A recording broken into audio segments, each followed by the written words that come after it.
Thank you for joining us today. Delighted to have you all. My name's Veronica Ryan. I'm the Education Officer here in Cloughjordan Ecovillage.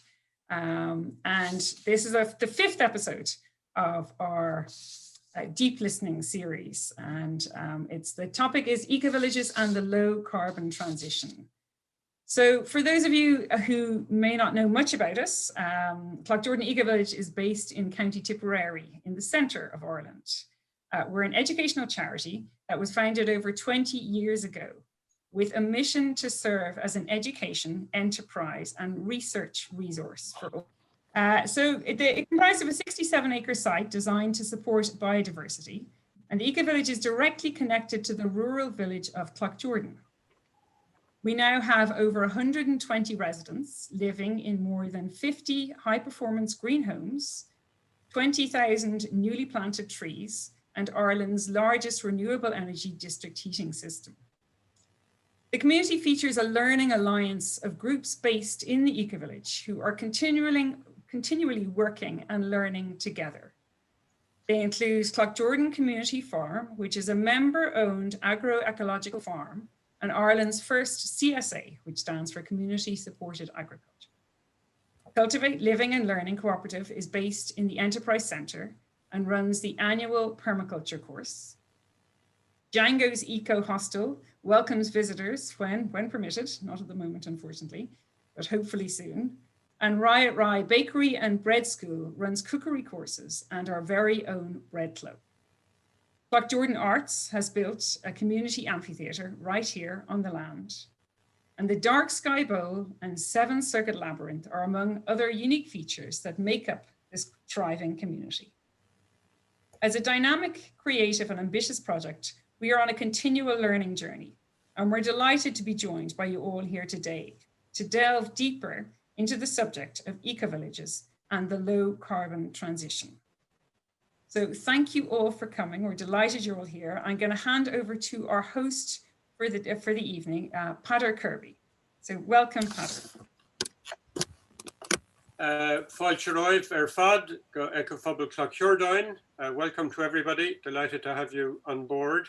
And with us, we have four speakers this evening for this conversation on the ecovillages and the low carbon transition. So I'm delighted to welcome Anitra Nelson, who's an Australian academic and author. I got to know her when I was asked to review this book of hers, which draws together the issues, rarely drawn together really, very topical for us in Ireland now, the issues of affordable housing, the housing crisis, the global housing crisis, but the sustainability crisis. So how do we build houses that are affordable for most people, but how do we do so in a way that also aids sustainability? So Anitra, it's wonderful to have you on board, especially since you're joining us at 2 o'clock in the morning, Australia time. You visited us, you've written about us in this book, so it's wonderful to have you with us, joining us for this. So our second speaker is Sean McCabe, Executive Manager of the TASC Climate Justice Centre. Many of you will know the think tank on action for social change, one of our leading progressive think tanks in Ireland. And Sean has been involved in a very interesting participative decision-making process, which he'll tell us a little bit about. So Sean, great to have you on board. I'd invited Sean to collaborate with us just before the pandemic, and 15 months have gone by, but now suddenly we're able to move back into participation. Our third speaker, again, we're delighted to have Fran Whitlock, Communications Manager of the Global Ecovillage Network Europe, to bring a wider European experience of ecovillage living to the discussion. She has also, from 2019 to 2021, been a council member and a co-president of Ecolease Europe. Ecolease is the European network of community-led initiatives for climate action and sustainability, who've done really important work in mapping out the extent to which we have community approaches towards the low carbon transition. And finally, but not last by any means, is Duncan Stewart. Many Irish people will of course know Duncan best because of his really groundbreaking television programs, which in my view are the best thing on Irish television, because they honestly face the extent of sustainability and climate crisis that we face, but do so in really practical ways, and I think have been an immense contribution to public education here in Ireland. So Duncan is going to listen to the conversation, and he will have about 10 minutes at the end to give us a considered response on the discussion. So that's opening the discussion with all of you. And what I'd like to start on is to ask each of our three speakers how, given the various issues and forms of action that they're involved in, how they see this low carbon transition that we're all over the world now beginning to realize that we all have to make, particularly by 2050. So perhaps we could start with Anitra, who's been involved in a lot of activism in Australia around issues to do with housing and sustainability. Anitra, over to you. Thanks very much, Peter. Yes, look, I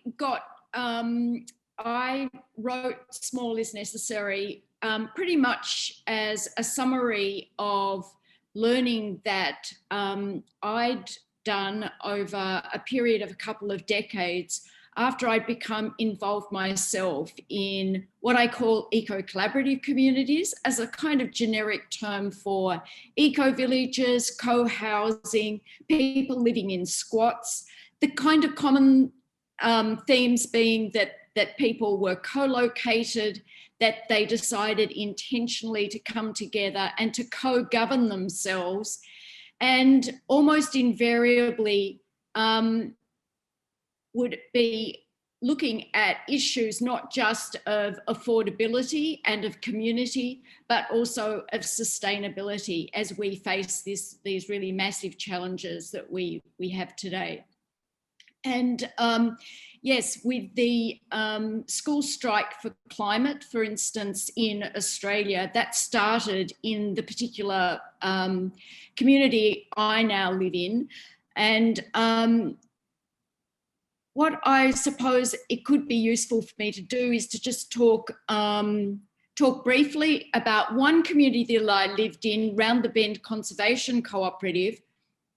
32 households, shares in a cooperative, which meant that the land that they bought was taken out of the market, and on each site people build houses that enable them to be, because the conservation is the real kind of hub of this particular cooperative, that people live in a low impact way in a forested area, box ironbark forests, which is an endangered kind of landscape in our state of Victoria. And this is on the peri-urban fringe of Melbourne. And there people are collaboratively trying to live as sustainably as possible, given the kinds of problems that we have in making sure that our land is protected so that marsupials can continue to live. I think that probably a lot of people had heard that in Australia we had some massive fires. So since I visited Clockjordan in 2019, we had massive fires in Australia, bushfires that actually covered an area equivalent to the whole area of the United Kingdom. And those areas, you might think, well, Australia is very big, but in actual fact, around 2/3 of Australia's land mass is desert. So these fires impacted a really considerable area. We have the greatest extinction of species in the world, particularly when it comes to marsupials. And these marsupials themselves are actually very important in keeping the vegetation down in forests. So that's not happening. So what we are experiencing right now in Australia is the kind of vicious cycles that show that climate change is actually rapidly happening. And so people coming together, co-governing themselves as they do in eco-collaborative housing, people co-designing how they live and experimenting as much as possible with regenerating the land and also regenerating community are really important acts that I think are happening today in terms of contributing to a low carbon transition. Great, Anitra, that's fascinating to get that perspective from, not just from Australia, but also from your own particular engagement with communities. So we'll come back to that, but I'd like to move on to Sean, because Sean has been involved in a very interesting locally based project in Ireland in two different communities. So Sean, could I invite you to maybe give us your perspective on the low carbon transition, given that this very interesting project you've been involved in? I'm sorry, I'm having a bit of technical difficulties here. You might go to Fran and come back to me, because I seem to be having connectivity issues all of a sudden. Okay, it disappeared from the screen. Okay, that's fine. Fran, over to you. You have a lot of experience of ecovillages around Europe, but probably focusing in on the challenges that we're seeking to address. We can come back to looking at what ecovillages can contribute. So please let us know how you see that the low carbon transition from your standpoint. Sure. So I think often the low carbon transition in mainstream discourse is still very much portrayed in terms of technical solutions. So I think recently John Kerry, who's now the US climate envoy, he said that 50% of the cuts needed to reach net zero will come from technology that doesn't yet exist, he said, which in a way I feel is quite almost a bit of a dangerous discourse, really, because it's kicking the can down the road and it's not harnessing what's already possible. And part of this is really very much engaging citizens and communities in sustainable lifestyles. It's social change. It's getting citizens on board with behaviors and lifestyles and really showing that those are worthwhile, that it's not just about reaching net zero carbon, but there are also all sorts of concurrent benefits to living low carbon lifestyles. So yes, I think there's a need for a change in the discourse from a purely tech-focused transition to really a social transition as well. And in the Global Ecovillage Network, we see so many incredible engaged citizens and community movements, creating energy communities, generating their own energy. I mean, we heard about Clough Jordan. There are dozens and dozens, if not hundreds of examples, cooperatives. So we really see that this kind of citizen engagement, becoming energy citizens, really empowered citizens who are taking action and involving themselves rather than being passive consumers. That is very much possible, and communities, and I think particularly eco-villages, can really be catalysts for those kind of actions to make it a citizen-led transition. Because of course that's the other question, is what kind of, I think we all know that this transition is necessary, and now the focus is on what kind of transition will it be? Will it be one that's exclusively monopolized by industry, by big technology and energy companies, or will there be a really significant citizen-led component to that? And that's what we really have to catalyze. So I think those are some of the key points that we see from the Ecovillage Network perspective about the transition at the moment. Great, thank you very much, Fran. And ecovillages are just one way, of course, of focusing in on a citizen-led transition. And Sean, if you're back with us, has been working with communities, which I think broadens out the discussion of the ways of involving citizens in this citizen-led transition. So Sean, over to you. Perhaps you can fill us in on what is the most very, very fascinating and important project you've been involved in. Thanks, Peter. And sorry, I think I've figured out the gremlins with my connectivity. So yeah, I suppose I came to this challenge from the perspective of inequality, specifically that the transition that we're about to undertake is happening in a world that is deeply unequal, both globally, but within our own countries too. And so the question then becomes, who is being included in the conversations about the transition, and how will we make sure that the solutions that we come up with are more equitable than the world we currently exist in. And to that end, there's a fascinating book called The Power of the Machine by an anthropologist, Alf Hohenberg. And Alf Hohenberg's central premise is that we can only recreate the conditions that we know. Our solutions will recreate the conditions that we know. And so we are faced with a very difficult challenge at the one point, moving beyond the fossil fuel infrastructure that we know so well, moving beyond sort of the dirty development pathways to sustainable development pathways. And then on the other hand, trying to address this deep inequality. So I guess in trying to think about how you might create a methodology to address that, I just went around the country speaking to people, and really it has to be stressed that everything that we've done in TASC so far is, I wouldn't say reinventing the wheel, but it's certainly just listening to and trying to bring together the key points of all the great work that's being done in places like Cloughjordan, but also in, you know, with CSA organizations around the world, with other participative local development methodologies, community-led local development thinking that is ongoing.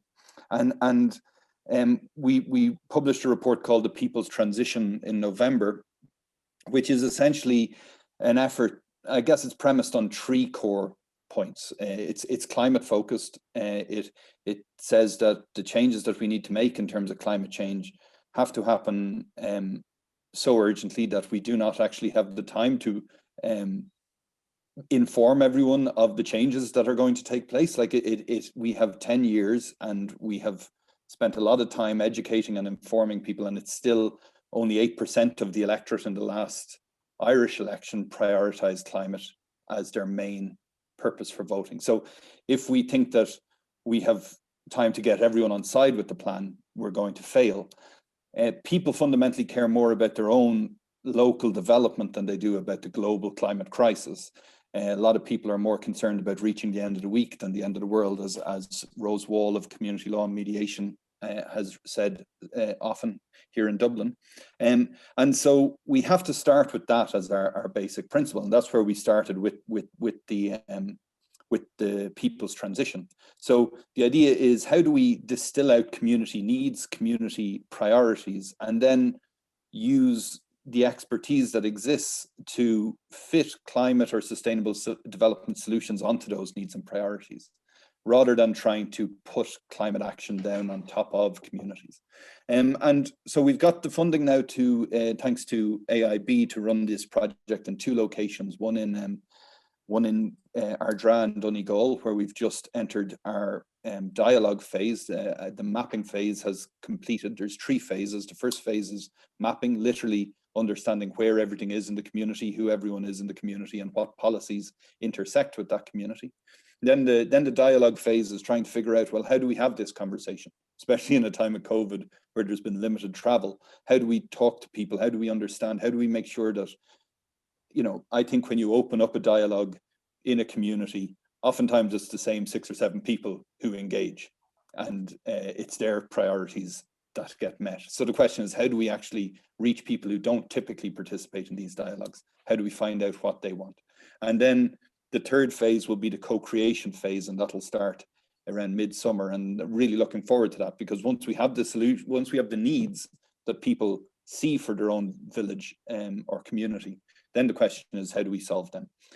So that's the Ardra project is about a month further on the line than the Phibsborough project, which, for those who aren't familiar with Ireland, is an urban village, I suppose, Phibsborough in Dublin City. And it is we're in the middle of the mapping phase there. Obviously, a much bigger population, much more diverse ethnically, and also in terms of socioeconomic advantage. So yeah, it's a very interesting process. And I guess I've rambled on there, but how do I see the transition? I see it as a very complex one that's being put down on top of a landscape of significant inequality. And if we don't start with that as our first principle, we'll be in trouble. Thanks, Sean. Yes, I think that's fascinating, that your project begins from a different starting point, and of course an absolutely essential starting point.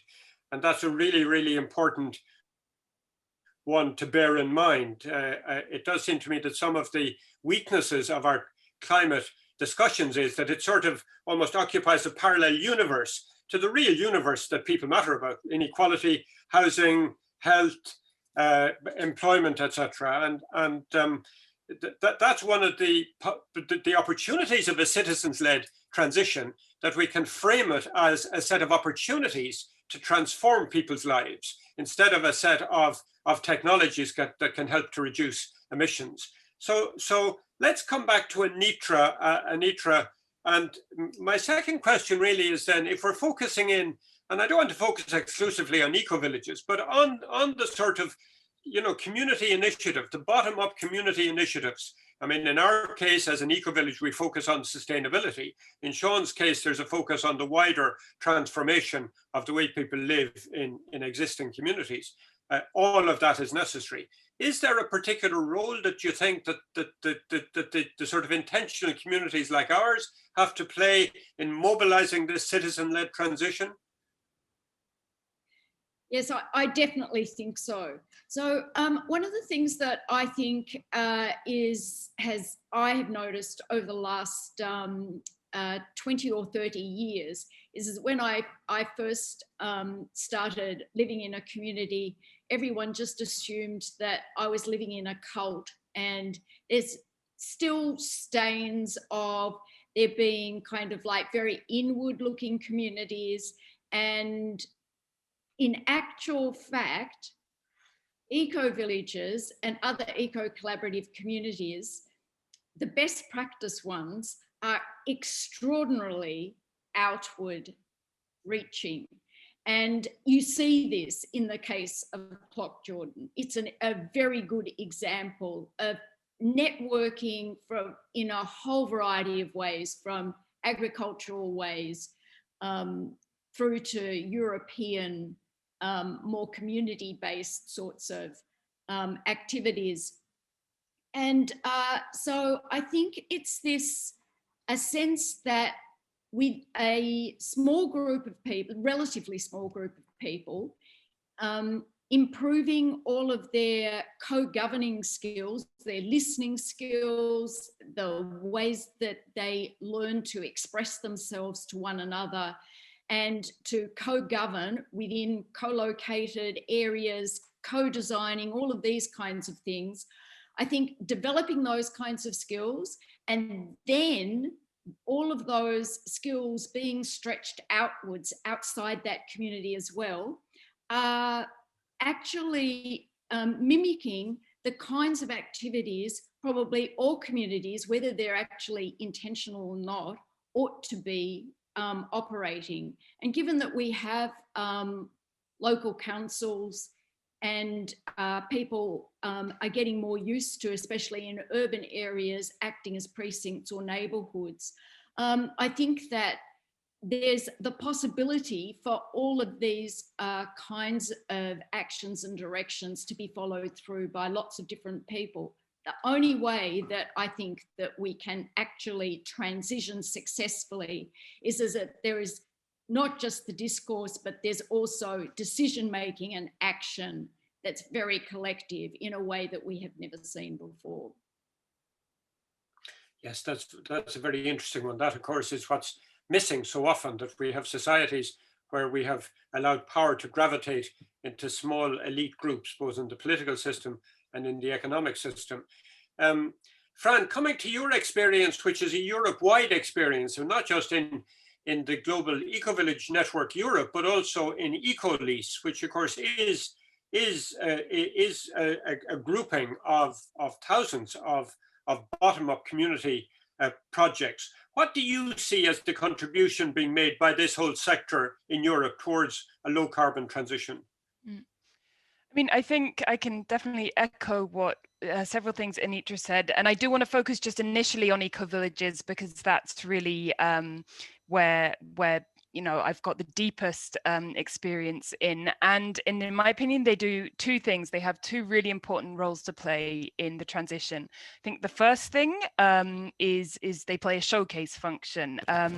They show that they can make a you can have a very attractive low carbon lifestyle, the kind of exemplifying the decoupling of well-being and growth. No, you don't have to live a reduced life in order to reduce carbon emissions. You can live with an enormous amount of abundance, great well-being when you live in community, when you live in a group that meets its needs collectively. Though, of course, as Anitra kind of alluded to, we do still have a bit of a job to do. Every day, I think less, but a bit of a job to do in making this really feel like it's something for the mainstream. Because, you know, that there's still slightly residual, perhaps misunderstanding or fear, or kind of, you know, are they hippies, are they cults? I think much less now. In the last 10 years or so, I think there's much less of that. But that's also, I think, where other community-led initiatives like the ones we see in Ecovillages also play a role, because they're perhaps more approachable as a step in. You know, you start going to your community garden, or you start, you know, you get into these local food cooperatives, what have you, and you see that working together and being in community or in a group really has enormous benefits that, as I said before, go beyond carbon reductions. I think the second role that particularly eco-villages have to play, and we're seeing it happening, is that they can be testing grounds, kind of little microcosms of the future society that we want to see. And we're seeing some very, very interesting examples of this. Right now in the Netherlands, they have a very interesting law that I do recommend that anyone working in the sector take a look at, which is the Crisis and Recovery Act, which Berkel Ecovillage in the Netherlands has been using to great advantage to gain exemptions from national laws for the development of resilient projects. So that means you can do ecological building techniques that aren't allowed within national frameworks. They can then prove their utility and their safety and their functionality in the eco-village context or the community initiative context, and can be used as a basis to change national law. Really, really interesting work going on, and that has come largely from this really highly active group of citizens that's an eco-village in the Netherlands. More historically, going back to the Sieben Linden in Germany that really pioneered straw bale building in Germany. It was that had the first multi-story huge straw bale building, and it really it proved what was possible to have low emission buildings. And that's had a knock-on effect, and we've seen increasing popularity and curiosity not only in Germany but all around Europe in straw bale and other eco constructions. So all this to say that I think sometimes people ask me, you know, as the Eco-Village Network, do you want everyone to live in an eco-village? No, that's not going to happen. It's not possible. It's not particularly what we want, but what we do want people to feel empowered to live, collaborate, work together, and for these communities to really be examples for lifestyles that really anyone can lead. And again, through these other community-led initiatives as well, whether it's an urban garden or a CSA, what have you, all these things contribute enormously to well-being, and as well as to carbon reductions. So you can have it all in that sense. So I think that's the importance of these initiatives in the transition. Yeah, great. That was very helpful, very systematic, I think. Really, really good insights there. Sean, moving on to you. However, I suppose one of the things, and certainly we in the Eco-Village have been accused of this, and I think quite rightly so, is that sometimes we can be quite elitist. And I mean, Anitra in her book did very, very rightly, and I think it was a contribution to us to draw our attention to the fact that, you know, it's not terribly affordable to move into Cloughjordan Eco-Village. Yes, we are working on this, and thanks to Anitra for drawing our attention to it. So from your standpoint, where you start with the issue of inequality, how do you see eco-villages and these more grassroots-led community initiatives? Do you feel that there is a fear that they may be quite elitist and not address significantly the inequality issue? I think it depends on what you're setting out to do. I think, as Fran says, you don't want everyone living in an eco-village. That's not the long-term aim. Okay, so that's one. If it's a hub for knowledge, if it's a hub for the generation of knowledge, for understanding new practices, understanding new functions, that's fantastic. I think it absolutely is very difficult for people to access an eco-village, but like it's equally difficult for people to access a university sometimes. So we need to be clear on what we mean by elitist. It's not a slight. It's just saying that actually there's barriers in place. There's multidimensional barriers that people face, and our efforts should be towards dismantling those barriers. And at the same time, the two can operate in parallel. We can be dismantling the barriers to participation in the types of work that we're doing. We can be raising awareness and generating the knowledge that's necessary to propel us beyond the crisis that we're facing. So to my mind, I wonder if the framing of it as elitist is maybe not quite getting at what we need to be talking about. You know, like I guess there's a bigger question, maybe I'd call it the Millennium Village problem, where, I don't know, people might be familiar with Jeffrey Sachs's Millennium Villages dotted across Africa, which obviously went amazingly well. You know, the work done on them was fantastic, but that's because they were obscenely resourced compared to their control villages. And even the concept of having a control village is frightening, right? So I think you have to, we have to ask the question of how transposable are solutions? How do we build solutions that can be picked up by any community anywhere? And how do we get a community to have a sense of ownership of those solutions? And I think that's where we face big challenges in the coming decade, is that we want to co-create. We want to start with communities from where they're at and get them to co-design and think through their challenges and come up with solutions that not only they feel they contributed to, but that they actually own. And this is where the community wealth building piece comes into play. Like, can we build supply chains that keep wealth within our communities? Can the climate supply chains, the biodiversity supply chains, like the issues that we're facing, can they spawn the types of localized industries that really do help improve standards of living in a meaningful way? I think we can, and I, like, you know, I've been to a number of really engaging events in Cloughjordan on exactly these topics. So already you're thinking about these things, but I think that's the question. I think rather than asking, are we elitist, it's, are the solutions that we're generating transposable? Can we share them with people? Can people adopt them as their own? I think they're the types of questions that we need to ask. And then who is listening to us? And that's a question. Like, I'd love to, I'd say there's a really interesting survey to be done of, maybe Fran, you already have done it, but of the members of Ecovillages and the people on mailing lists, and like what, like, you know, one thing we ignore completely when we talk about environmental issues is class. Like, have we, like, what sectors of society, what sections of society are we reaching? Are we reaching working class communities? Do people who feel threatened by the transition listen to us at all? And if they don't, well, like, how do we start reaching those communities? I think in Ireland, for example, maybe one big missed opportunity for us all was the beef plan movement, where farmers suddenly were standing up against very large interests, and the environmental movement should have been there side by side with them, I think.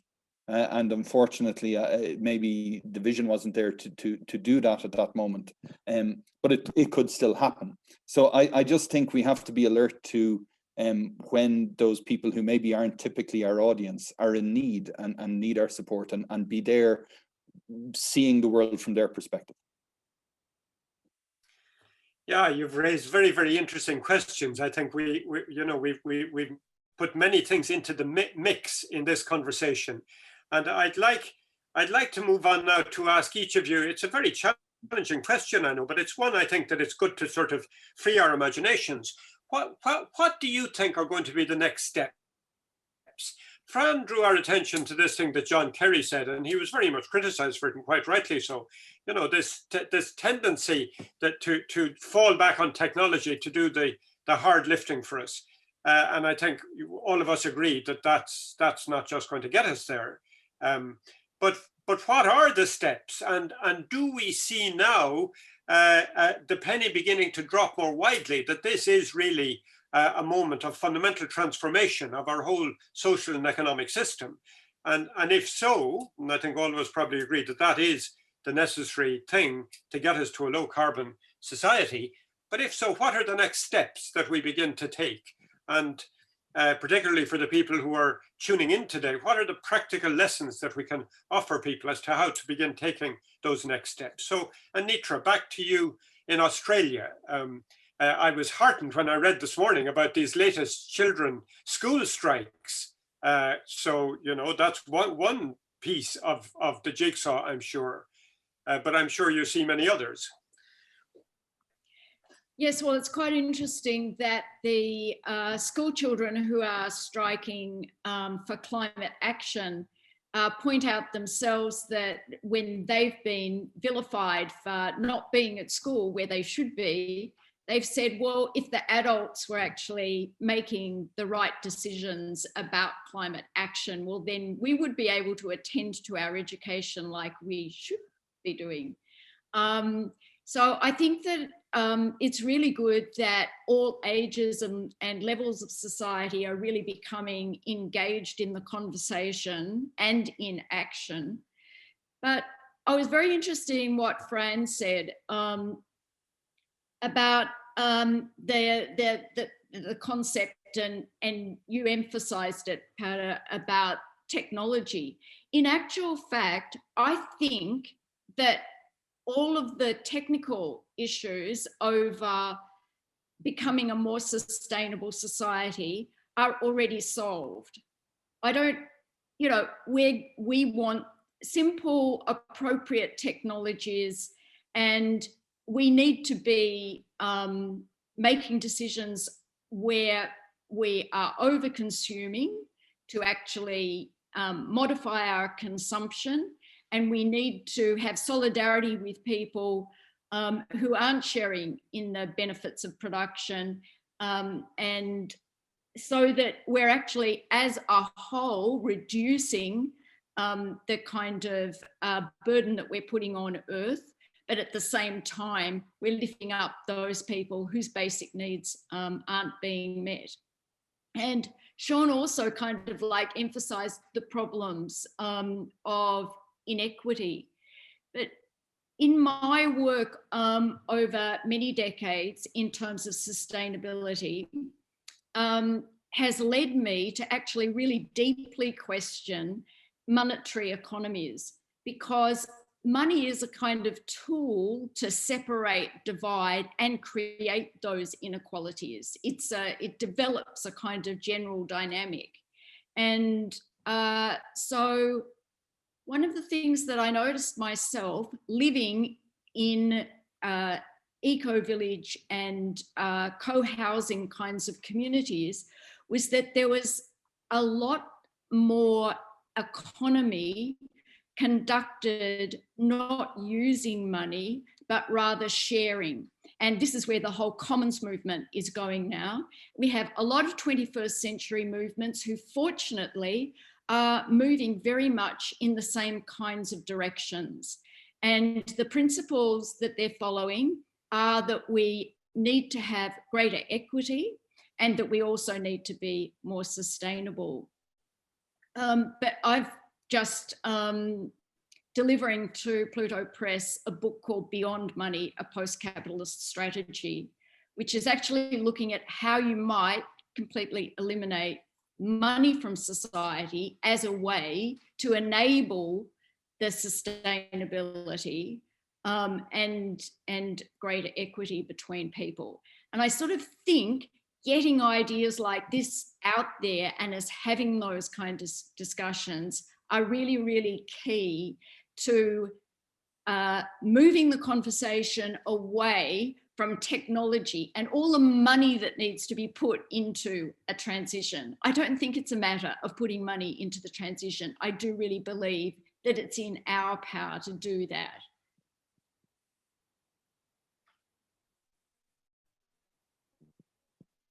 Thank you very much. Yes, some fascinating insight there, Anitra. Now, you, I'm sure, have, you know, you focus a lot on, in the European context, on the next steps. I suppose to some extent we're lucky in that at least we have the European Commission discussing a Green New Deal and seeking to make certain of the COVID payments, etc., conditional upon actions taken that would, particularly for ordinary citizens. I think so many people have a frustration that they don't quite know what to do, that, you know, to recycle or to use low energy light bulbs, etc., is so petty compared to the enormity of the challenge. So any lessons that you're gleaning from your involvement? Yeah, it's tricky, isn't it? Because when we have these conversations and when we talk about eco-villages and sustainable lifestyles, it can be seen as putting the onus back on the individual, or, well, the individual as part of a collective, to make changes for the transition to a low carbon society, when really we should very much also be focusing on politics, on the big polluters, and not sort of scapegoating the individual, and especially, you know, as Sean was mentioning, the individual who struggles to make it to the end of the week or the month, you know, not putting it on them to be the ones who have to make this transition. So I think in terms of the lesson there is, while very much to keep offering clear pathways, especially I think for youth, into community and sustainable living, and giving these examples of what's possible when living in community, there is still very much a necessity to hold institutions to account and to take advantage of the channels of finance, of input on policy making that are available. And that's what Ecovillages has been trying very hard in recent years to do, because really we do see that it's becoming, at least I think on a European level, a sort of a political necessity. It's no longer strange to talk about net zero and carbon reductions. It's very much a political necessity on that level, but while we do have to take advantage of what's available, I think we also have to be cautious when we're looking at mainstreaming community-led initiatives, and especially eco-villages,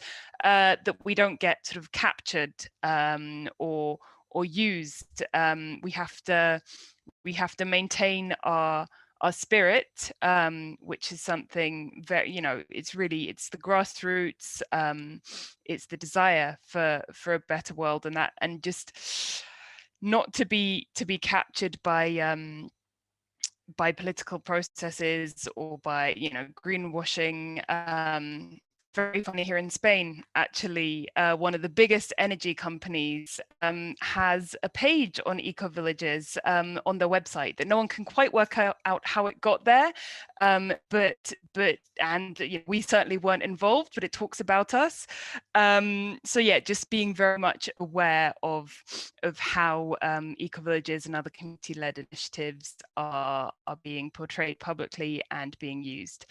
And I think finally, something else for us to think about in terms of the future transition and the main tasks we should be focusing on, really about energy communities. So this is something we've actually just started a big Horizon 2020 project about, using European funds, but definitely bringing in the eco-village and the community voice. Looking how eco-villages and similar initiatives can be catalysts for engaging people to become energy citizens, be aware of where their energy comes from, and to make it very much worth their while to do that.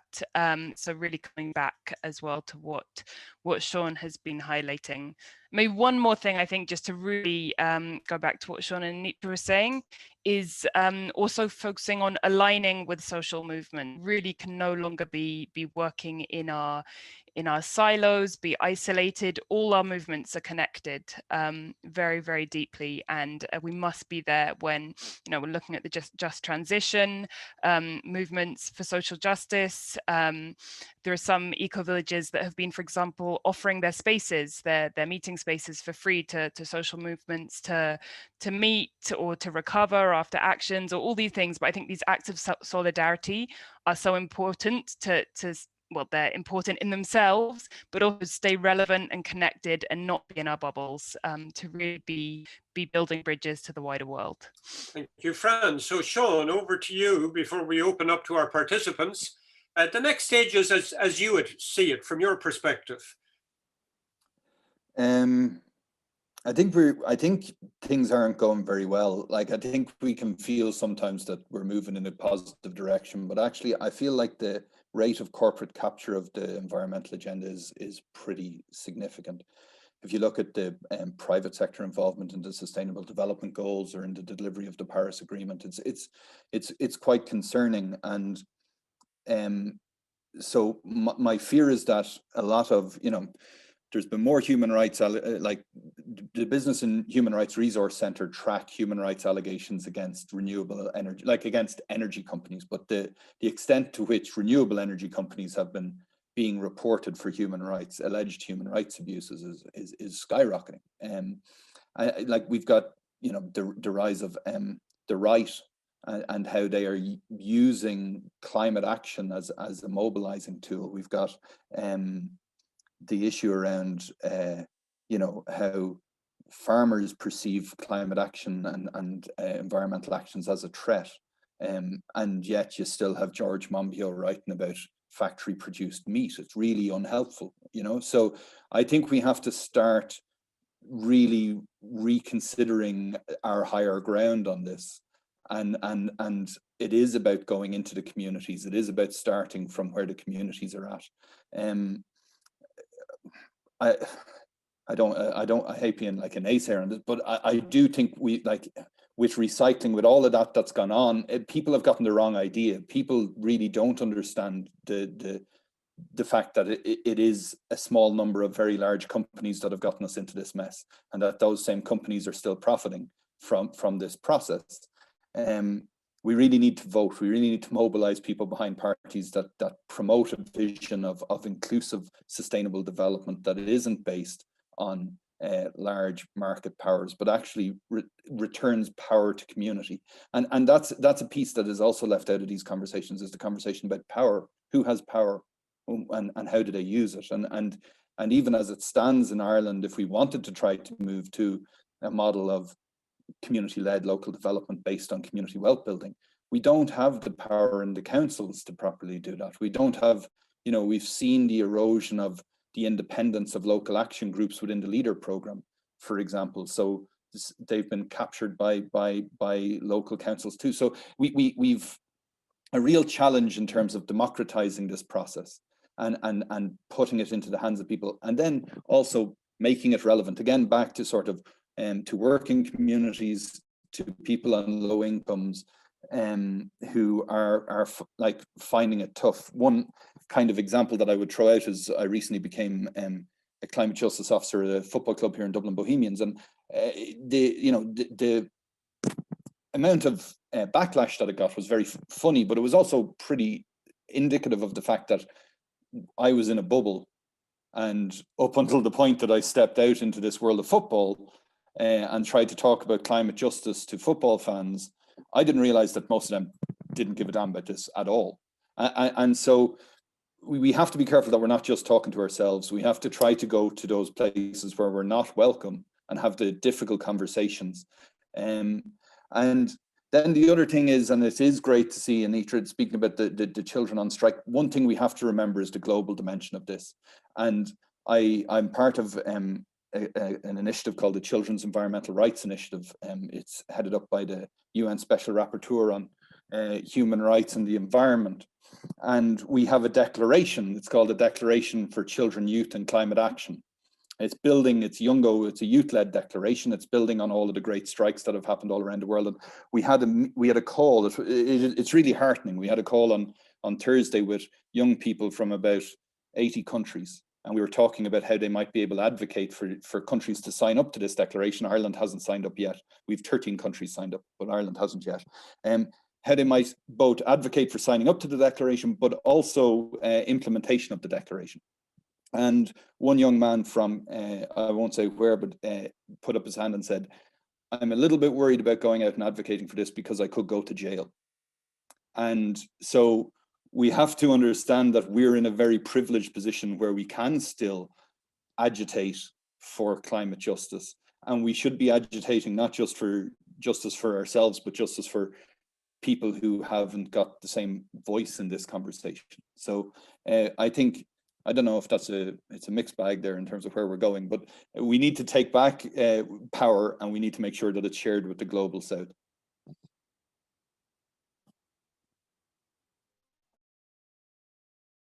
Yeah, very, very relevant, and the challenge of moving outside our bubbles. Talking to football supporters about is challenging, I'd imagine. Well, let's move outside our bubble here and allow in some of our participants. I see there's about 30 people have joined us, and we'd love to hear from you. Questions, comments, contributions to the conversation. So over to you, Davy. Are you going to help us to identify here who might want to come in? Yeah, so if people want to come in, put your hand up. So you go to reactions at the bottom of the toolbar, and press that. It's got some reactions, it's including put your hand up, raise hand. So there's a couple of insights or reflections in the chat already. If you don't want to come in and speak your question or reflection, do put it in the chat and we'll read it out. But I want to come in maybe just with something building on what the speakers have said. I mean, our objective, even at the very start 20 years ago of building Cloughjordan Ecovillage, wasn't that it was going to be replicated.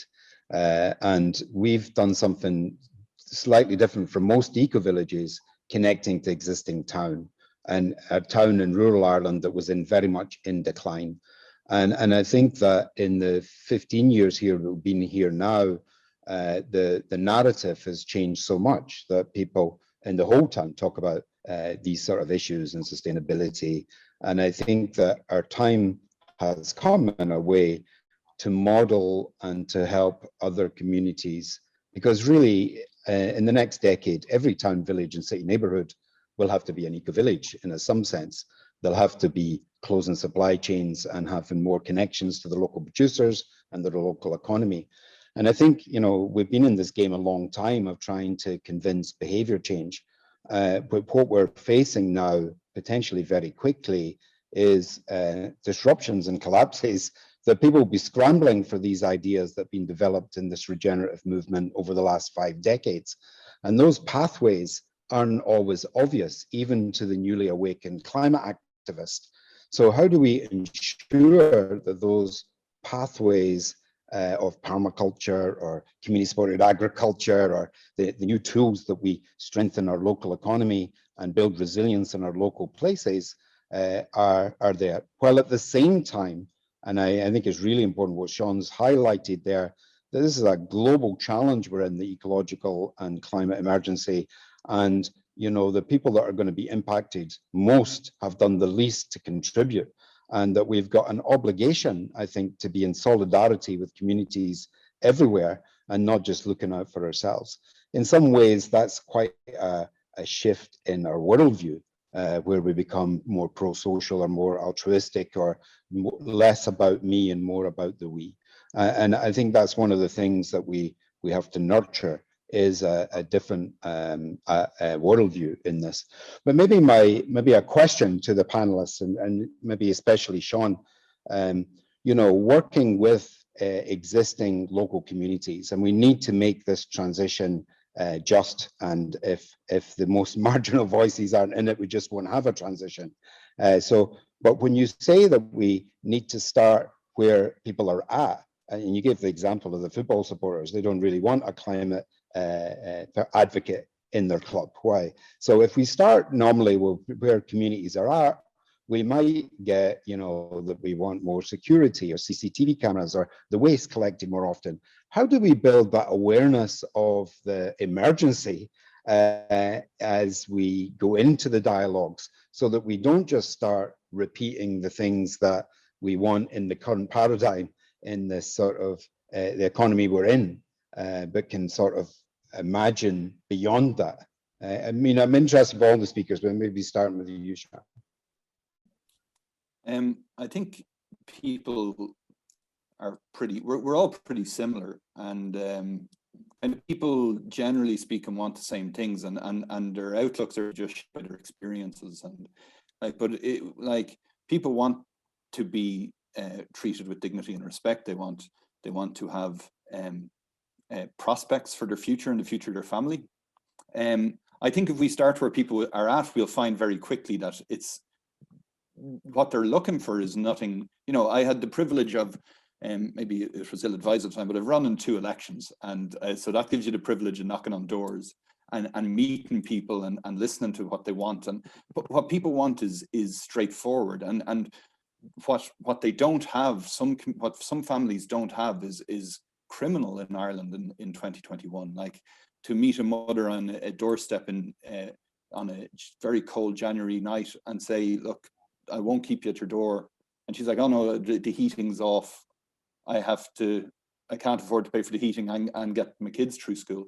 That's a very serious thing.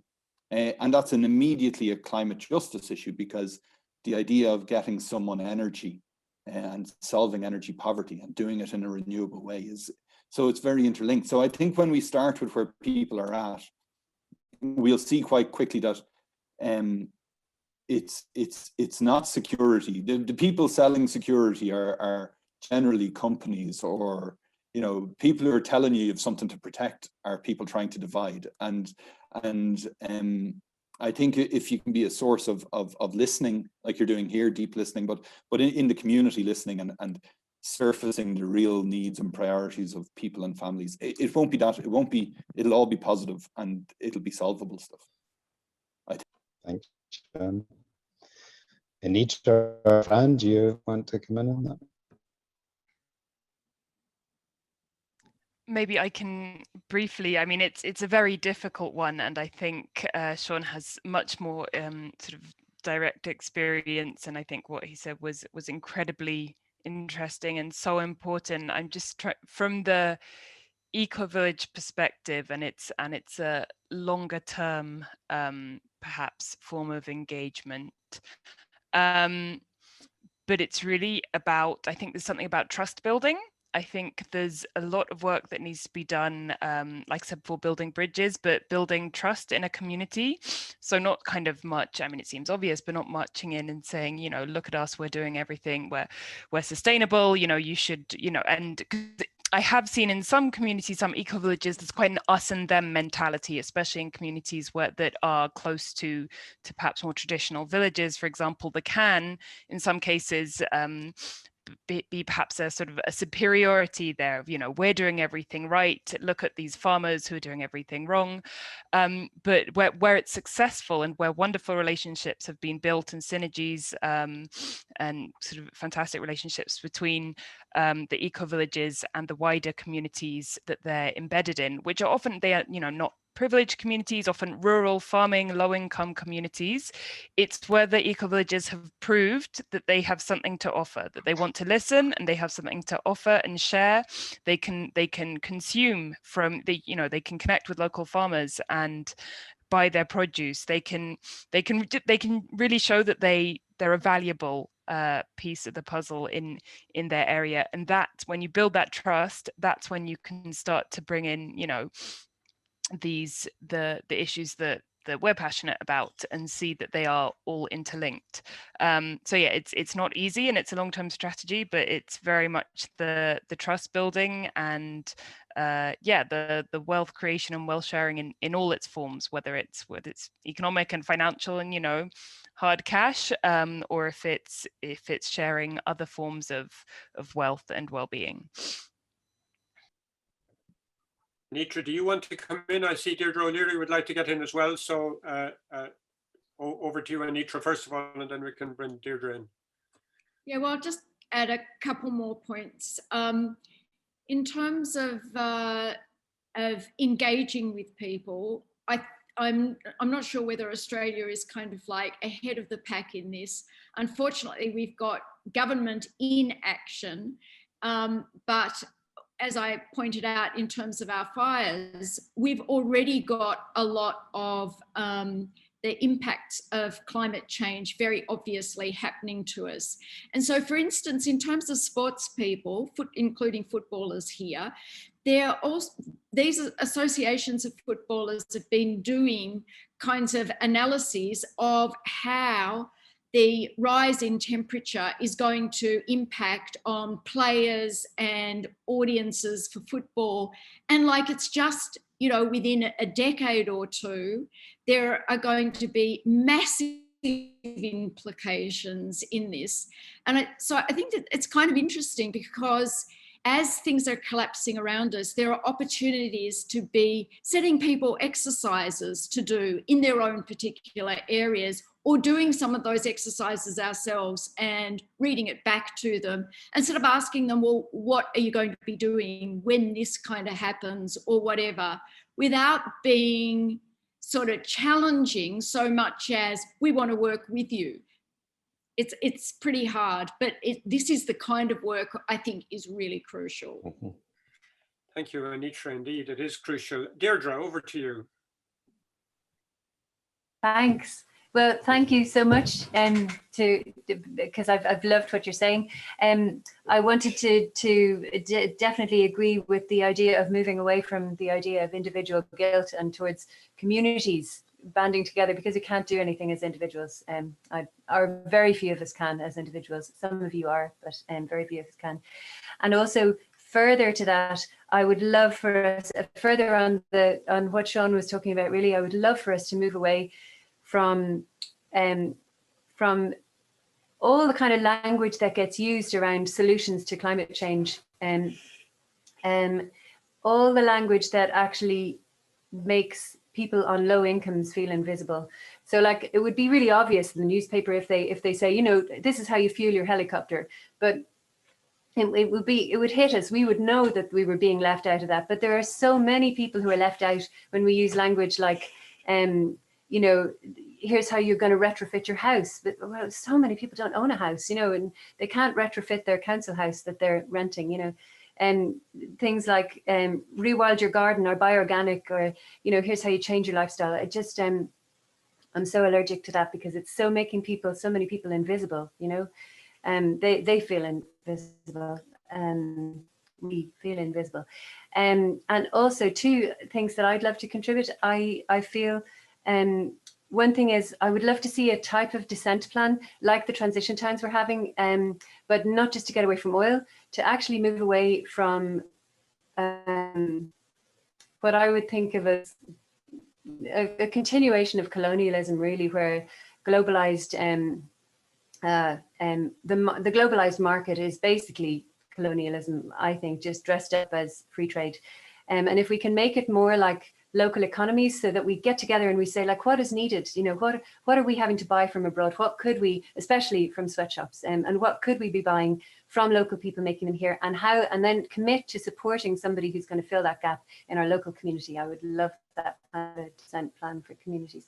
And the other thing is, I'm a musician, and I would love to see us using the arts more as a kind of a catalyst for change, because at the moment, when we see things on the news that are really just beating us over the head with here's more bad news, and here's more ecosystems collapsing, and here's more icebergs melting, here's more glaciers melting, here's more war, all of that is making us feel helpless, I think, and that makes people go into overwhelm and denial. And I would love for it to use arts instead, to hold that space for people, so that they're feeling that trauma, they can actually feel that pain and not be overwhelmed by it, and be able to face it in the way that Joanna Macy talks about, you know, and use art for that.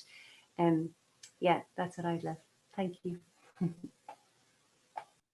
Thank you, Deirdre. Does anybody else want to come in, or will I hand over to the speakers? We have about 10 minutes left before we hand over to Duncan. Let's put into the speakers, and then encourage if anyone has not spoken or would like to speak to come to put their hand up. So maybe take it to the speakers better. Which of you want to respond to Deirdre? I think, for instance, Ian wanted to speak. Is that right? Let's move. I'm conscious that there was Sean O'Farrell had interesting things to say about land. I'm wondering, Sean, if you'd like to come in. Sorry. I noticed yes. Sean. Sorry, good evening. Yeah. Well, personally speaking, I would love to take some of the positive progresses that have been made by the Ecovillage in Cloughjordan and pollinate other areas across Tipperary with those learnings and successes. But access to land and a few acres close to a village or town might be an issue, or I just wonder, have you any solutions? I do like that idea that some of the speakers mentioned about showcasing. I think it's very important. And also, you know, making linkages between eco-lease and the CSAs and La Via Campesina and the farmer's footprint is relating to regenerative agriculture. We need to all hold hands together, I think, and quite quickly, hopefully. That's just my comments. Thank you. I don't know. There's a couple of people want to come in. Maybe bring them in and then do a round of the speakers. So Ian Goff, you wanted to come in. Yeah, I said, can you hear me?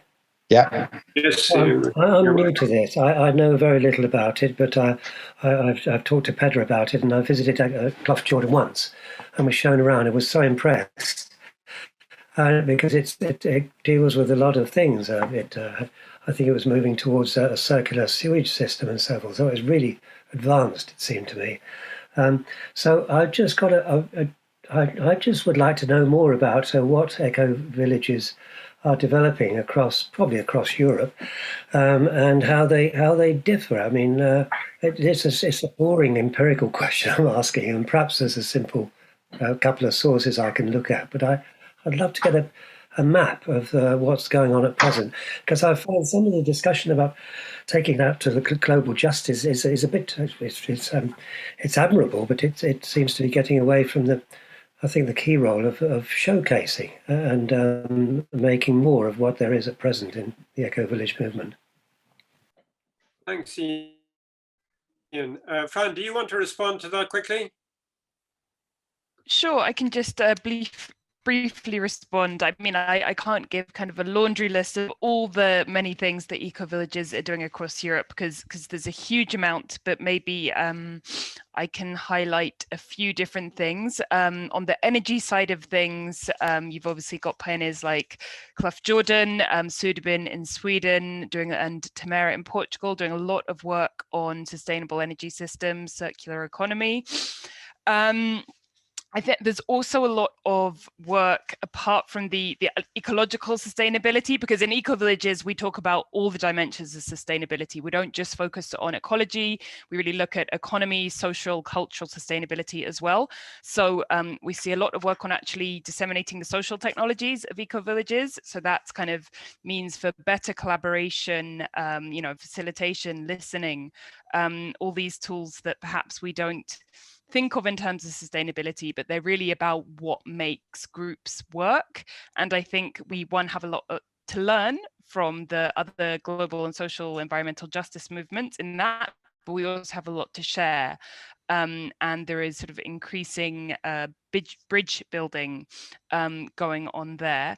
I can put some links in the chat to where you can find out more about what different eco-villages are doing and our map, but that's just a very brief flavor. I think you mentioned kind of should we be going beyond showcasing and is it kind of too much to get into the whole global justice movement? And I think it's what the other speakers have been saying is that it's all so very, very interlinked. And there's a lot of synergies between what we're all doing, even though it may seem a little different, and we have to work harder on making those linkages explicit and showing what we can offer each other, I think. Sorry, I think there was a break there. The final thing I'd say, Ian, is that we had a wonderful webinar recently, an interview with the author of what to me is a very fine book on eco-villages, Karen Litfin, who's a US politics professor.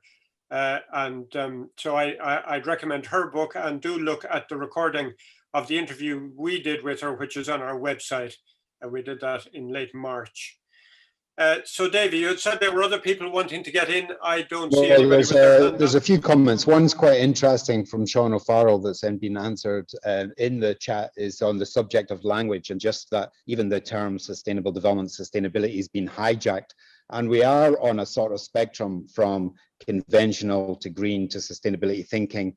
We now need to move beyond just sustaining what we have into regenerating our ecosystems and our communities.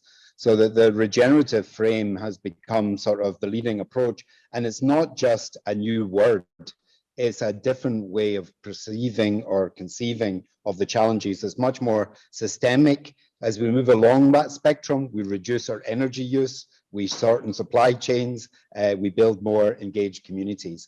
So I do think that the language is important, but there's something behind the language also that we can convey in simple ways, maybe, which is interesting. Yeah, so I don't know. Maybe the speakers can say a final word, and then we can move on to our keynote listener. So let's end with each of you. Anitra, would you like to begin? A few final words. Yes, I was interested in the comment made about language.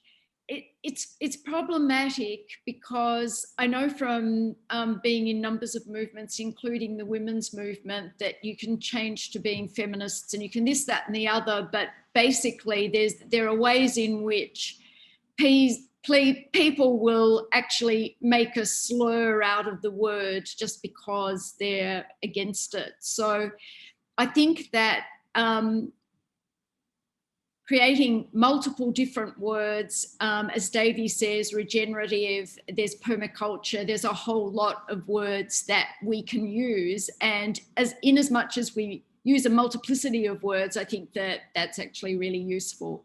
And I particularly like some of the words that Fran used, which are more like degrowth words like frugal abundance and all of those kinds of things as well, because it sort of adds a whole richness to our discourse.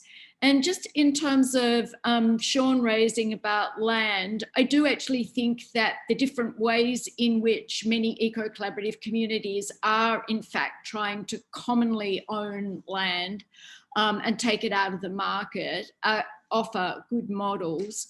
And in particular sort of models where there might be, for instance, a collective mortgage and everyone just has to pay 50% of their income, whatever level their income is. All of these kinds of models I think are quite useful because they could in the end maybe even trigger policies that could be taken up by local governments or whatever. Thank you, Anitra. Fran, a brief closing comment before we move on to Duncan.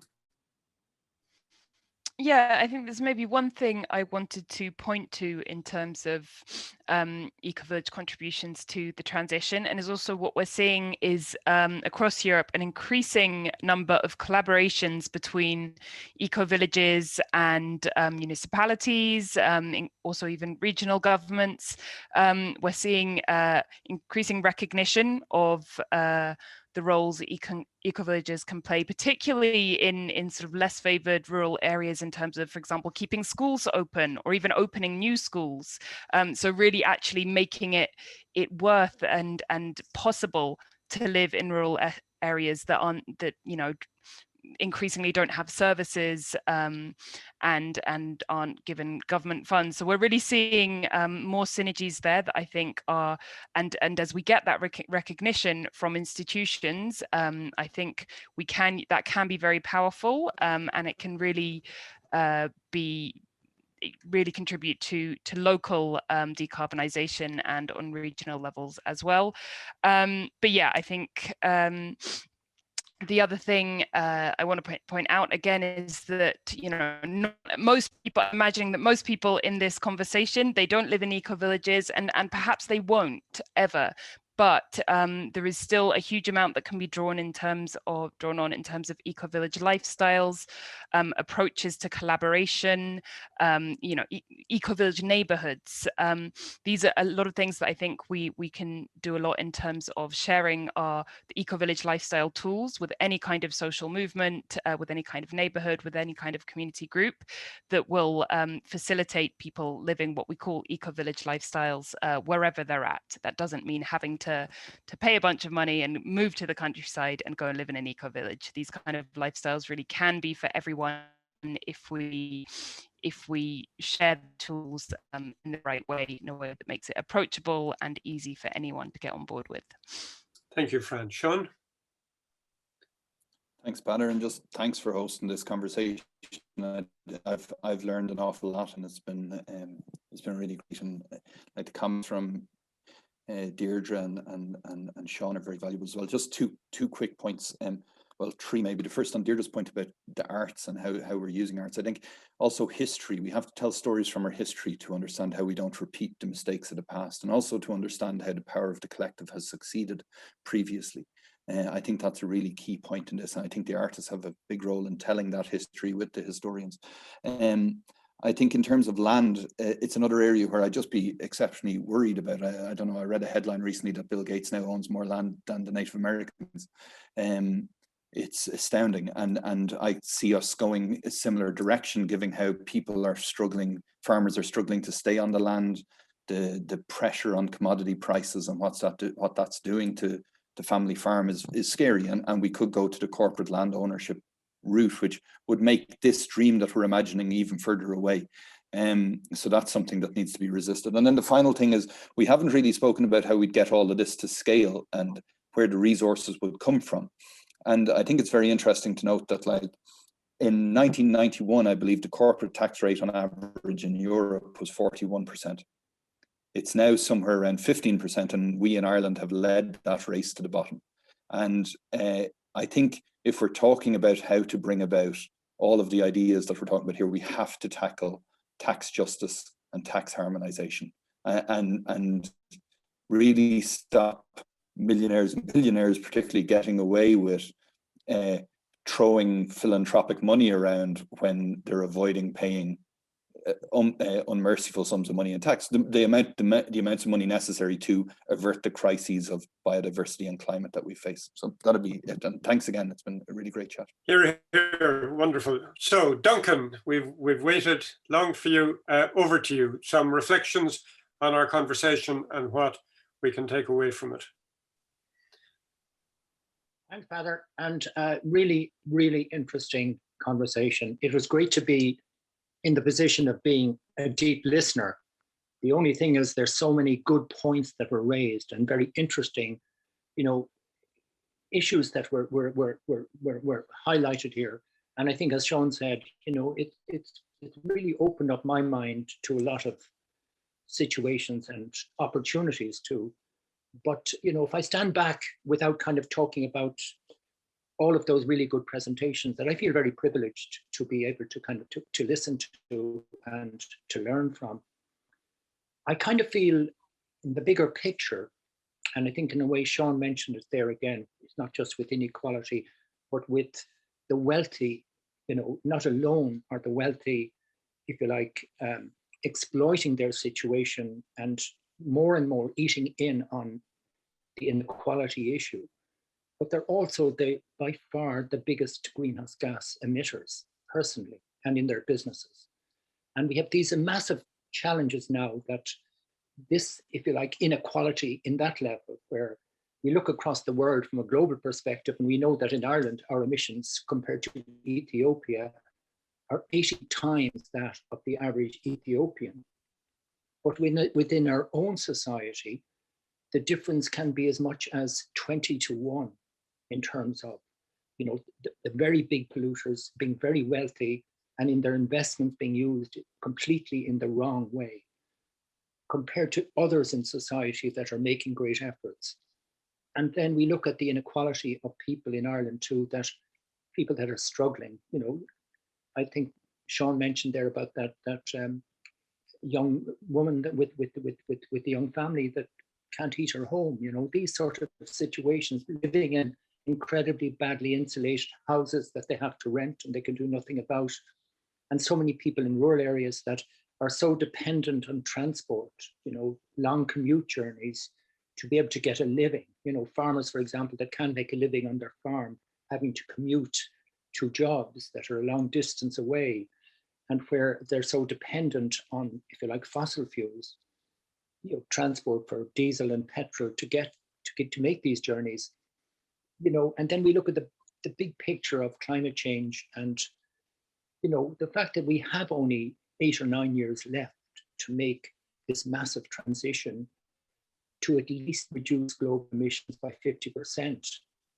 That challenge looks insurmountable in the overall context. And you know, I look at eco-villages and the important work that they're doing. And, you know, as Fran talked about what's going on in Europe, you know, really important what these community groups in eco-villages are doing, and in testing out new models for society and for social living and social interaction and collaboration and reaching consensus, for example, on things within their own communities, but also in sharing their knowledge with the local original village or local inhabitants that would have been, you know, reared in that area originally, and in sharing their knowledge with those is such an important aspect of it.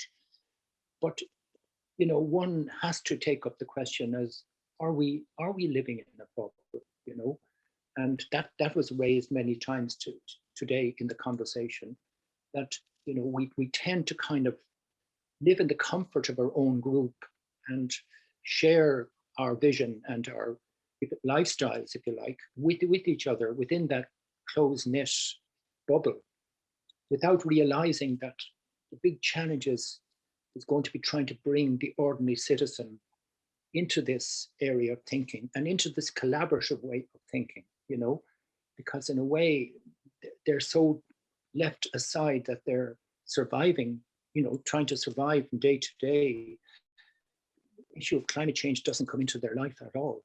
It's way, way down the list of their priorities, you know. We even compare it now, for example, to COVID. I mean, obviously everybody's been affected badly by COVID, but COVID is only like what, 1,000th the size probably of what's coming down the track with climate change.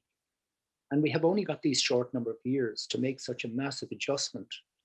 And when we look at our politicians, they really don't get it, you know. They don't see votes in it, first of all, so they don't really make the effort to learn more about these issues because they don't see it yet as a threat to them in terms of their own politics or in getting re-elected. It's not on the agenda for most politicians here in Ireland anyway. And yet our greenhouse gas emissions are incredibly high relative to the rest of Europe. We're 50% above the European average per person in greenhouse gas emissions.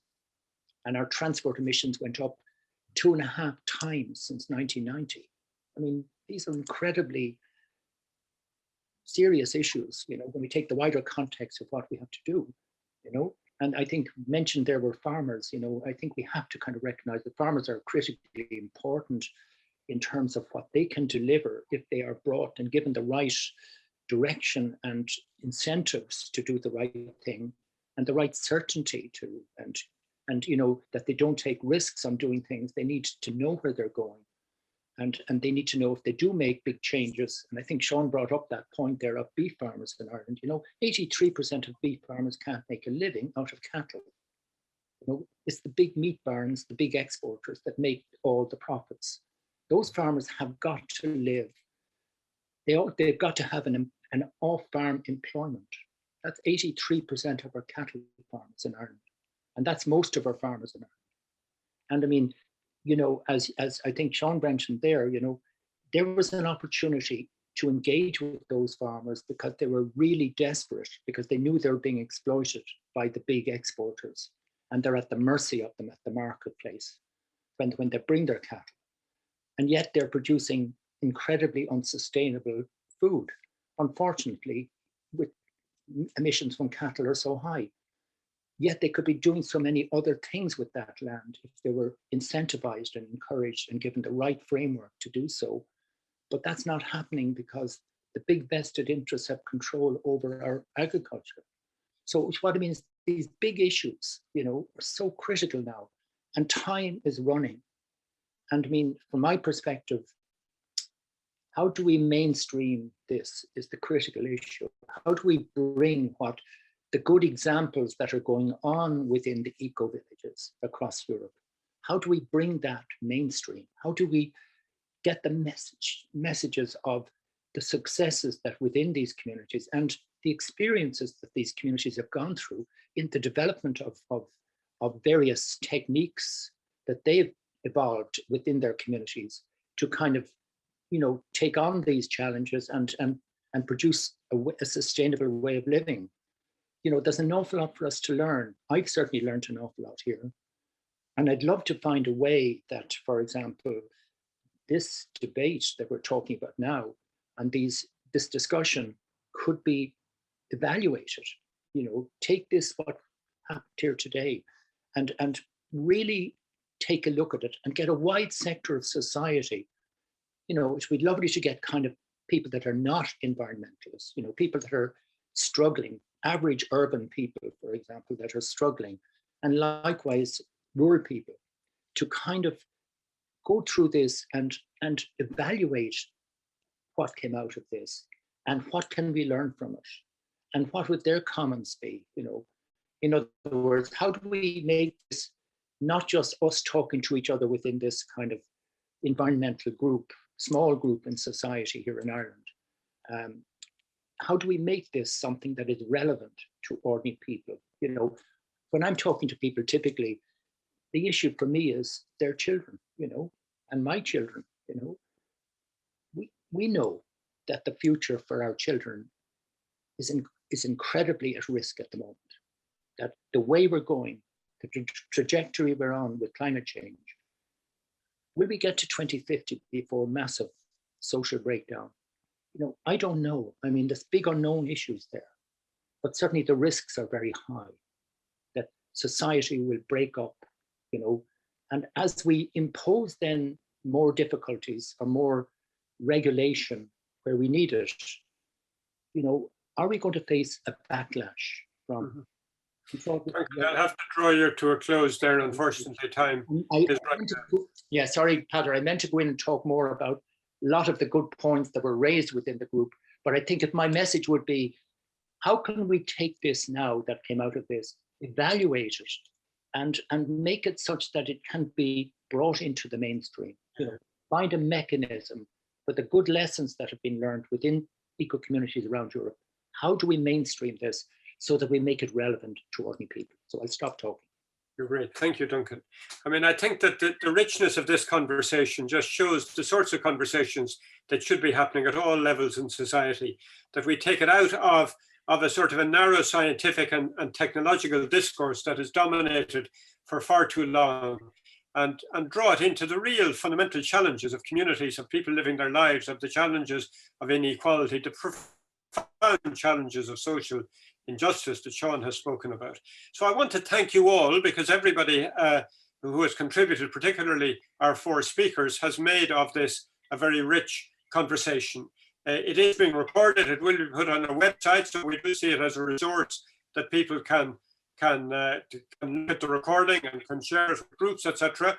The final point is just to say that Anitra's A Book Small is Necessary can be bought from our local bookshop. You have their website there, and that is another lesson to support our local small businesses. Shilna Gig is a bookshop set up and run by members of the Ecovillage.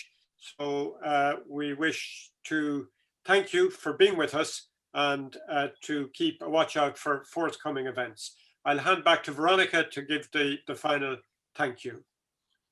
Thanks, Peter. Well, yeah, absolutely. To Anitra, to Sean, to Fran, and to Duncan, thank you for joining us today, for sharing your knowledge, you know, the work that you're doing so that we can learn. And thank you to Peter and to Davy for engaging others in the conversation.